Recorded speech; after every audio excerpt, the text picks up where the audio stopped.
రిఫార్మ్స్లో భాగంగా ఒకటి, వాహనాలు ప్రయాణించడానికి అవసరమైన ఏర్పాట్లు చేయడం, రెండు, నిలుపుకోవాలనుకున్న వాహనదారులకు రోడ్డు మీద లేకపోతే ఇతర ప్రాంతాలలో పార్కింగ్ లేకపోవడం వల్ల మల్టీ లెవెల్ కార్ పార్కింగ్ ఏర్పాటు చేయడం, అదేవిధంగా ఒక కారులో ఒక్కొక్కరు ప్రయాణించే కంటే మల్టీ ట్రాన్స్పోర్టేషన్ అంటే మెట్రో కానీ ఇతర బస్సులు కానీ ఇవి కానీ ఫ్రీగా ప్రయాణించడానికి అవసరమైన ప్రయాణాలు కూడా ఈరోజు మనం ఏర్పాటు చేయాలని అనుకుంటున్నాం. దీంట్లో భాగంగా సిటీని కంప్లీట్గా కోర్ అర్బన్ రీజన్ ఎకానమీ ఏదైతుందో ఔటర్ రింగ్ రోడ్ ఇన్సైడ్ 2073 కిలోమీటర్లు ఏదైతుందో దీన్ని సర్వీస్ సెక్టర్గా మారుస్తున్నాం స్పీకర్ సార్. ఎందుకు అని అంటే ఈ ప్రాంతంలో పరిశ్రమలు ఉంటే ఈ పరిశ్రమలు వెదజల్లే కాలుష్యం వల్ల ఇది ఢిల్లీ లాగా మళ్ళొక్క కాలుష్య నగరంగా మారబోతుంది. అందుకే హిల్ట్ పాలసీ తీసుకొచ్చినాం.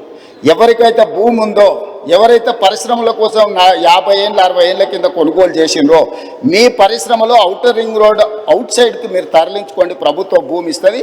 ఈ భూములను మీరు మల్టీ జోన్ కింద కన్వర్షన్ ఇస్తాం, దానికి ప్రభుత్వం కొంత ఛార్జ్ చేస్తుందని మేము ఒక జీవో తీసుకొచ్చిన హిల్ట్ పాలసీ తెచ్చినాం. దాని మీద కూడా ఆరోపణలు చేసి గందరగోళం చేసి ఈ రకంగా చేయడం వల్ల మనం ఏదైతే ఈ ట్రాఫిక్ను మనం ఒక సరైన దారిలో పెట్టాలనుకుంటున్నాం దానికి అడ్డంకిగా మారుతుంది అధ్యక్ష. ఇవేవి భూములు దారదత్తం కాదు. వాళ్ళు 30, 40, 50 ఏళ్ళ కింద పరిశ్రమల కోసం కొనుక్కున్న భూములను వినియోగ మార్పిడి చేస్తున్నాం. ఇండస్ట్రియల్ జోన్లు ఉన్నాయి అధ్యక్ష, ఇప్పుడు వాటిని మల్టీ జోన్ కన్వర్షన్ చేస్తున్నాం. మేము యాజమాన్యపు హక్కులు ఎవరికి అందిస్తలేము. అవి కూడా నోటిఫైడ్ చేసిన పరిశ్రమలను కూడా ఆ జీవోలో నోటిఫై చేసిండ్రు మా మంత్రి గారు. కాబట్టి దీన్ని కూడా ఈ నగరంలో ఉండే ముఖ్యంగా ప్రజాప్రతినిధులు అర్థం చేసుకొని సహకరించాల్సిన అవసరం ఉన్నది. అదేవిధంగా outer ring road out side ఇప్పుడు రీజనల్ రింగ్ రోడ్ రాబోతుంది అధ్యక్ష. కేంద్ర ప్రభుత్వం నార్థన్ పార్ట్కి ఆల్మోస్ట్ ఆమోదం తెలిపింది. Highway number, national highway number కూడా ఉంది, ఇచ్చింది 161 AA. సో 160 కిలోమీటర్స్కి ఇప్పుడు ఈరోజు నేషనల్ హైవే అథారిటీ కింద ring road regional ring road కట్టడానికి ఇచ్చి ఇప్పుడు సదరన్ పార్ట్ కూడా అడుగుతున్నాం. అది 360 కిలోమీటర్లు రాబోతుంది అధ్యక్ష. ఈ 360 కిలోమీటర్లు ఎప్పుడైతే రీజనల్ రింగ్ రోడ్ వస్తుందో outer ring road 160 kilometres, regional ring road 360 kilometres. ఈ రీజనల్ రింగ్ రోడ్కి ఔటర్ రింగ్ రోడ్ నుంచి రీజనల్ రింగ్ రోడ్కి రేడియల్ రోడ్స్ వేస్తున్నాం అధ్యక్ష. మొట్టమొదటి కొంగర కలాన్ ఎగ్జిట్ నుంచి ఆమన్గల్ వరకు దాదాపుగా 50 కిలోమీటర్లు ఈరోజు 100 మీటర్లతోని మనము ఈరోజు రేడియల్ రోడ్ 1 వేసుకుంటున్నాం అధ్యక్ష. రెండవది హిమాయత్ సాగర్ నుంచి హిమాయత్ సాగర్ జంక్షన్లో మనం హైదరాబాద్ హబ్ కింద క్రియేట్ చేసి ఒకటి లెఫ్ట్కు చందన్వల్లి సీతారాంపూర్ ఇండస్ట్రియల్ పార్క్, అక్కడి నుంచి కొడంగల్ వరకు రేడియల్ రోడ్ ఒకటి వేసుకుంటున్నాం. అక్కడి నుంచి మూసీ మీదకి అంటే హిమాయత్ సాగర్లో మూసీ మీదకి ఎలివేటెడ్ కారిడార్ స్టార్ట్ అయితే రామోజీ ఫిలిం సిటీ దగ్గర ఉన్న గౌరెల్లి వరకు ఈరోజు మనం ఎలివేటెడ్ కారిడార్ వేసుకుంటున్నాం అధ్యక్ష. సిటీ మధ్యలో నుంచి ఈ రవాణా సౌకర్యం ఏర్పాటు చేస్తే ఈరోజు మీకు హిమాయత్ సాగర్ నుంచి గౌరెల్లికి పోవాలంటే రామోజీ ఫిలిం సిటీ వైపు నుంచి వెళ్తే 69 కిలోమీటర్లు అవుతుంది.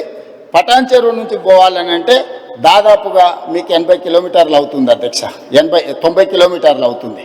సో ఈ మధ్యలో నుంచి వెళ్తే 35 కిలోమీటర్లనే మనము నార్సింగ్ నుంచి మనం డైరెక్ట్గా గండిపేట నుంచి గౌరెల్లి వరకు 40 కిలోమీటర్లు ప్రయాణం చేస్తే ఎలివేటెడ్ కారిడార్లో మనం చేరుకుంటాం అధ్యక్ష.